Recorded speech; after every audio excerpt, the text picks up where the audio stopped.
Manila, Philippines, isang malalim na peking video ni Senador Risa Hontiveros ang maling nagpapakita sa kanyang pag-endorso ng mga investment scheme at pag-promote ng isang partikular na Gloria Mendoza na nag-aalok ng mga plano sa pamumuhunan.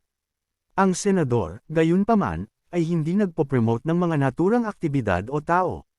Isang Facebook page na tinatawag na Economic Solutions Abs sa News, nag-post noong ika-14 ng Hulyo ng 41 segundong video na nagtatampok sa isang malalim na peking Hontiveros na nagbabahagi ng kanyang karanasan sa kanyang kaibigan na si Mendoza. Gumagamit ito ng audio na ginagaya ang boses ng senador. Ang nilalamang nabuo ng AI ng Hontiveros ay ginawa upang sabihin, "Hey everyone, today, I want to introduce you to my friend, Gloria Mendoza. She works in investments. At dahil napakaraming dishonest projects out there, I decided to tell you about her. She's been working officially for many years at alam kong personal na lahat ng ginagawa niya ay lihay-timo."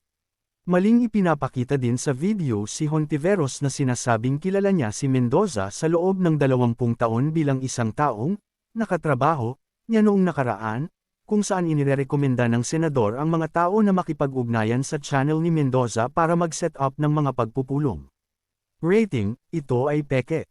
Mga katotohanan. Ang AI-generated na video ay nirepropose ang footage mula sa pahayag ni Hontiveros noong 3 ng Hunyo, kung saan pinuna niya ang desisyon ng Senado na ipagpaliban ang pagpupulong ng isang impeachment court para sa paglilitis ni Vice Presidente Sara Duterte. Nagpapakita rin ito ng mga halatang senyales ng isang deepfake, tulad ng mga hindi natural na paggalaw ng bibig na hindi tumutugma sa audio ng maayos at mga ngipin na mukhang masyadong makinis at digitally enhanced.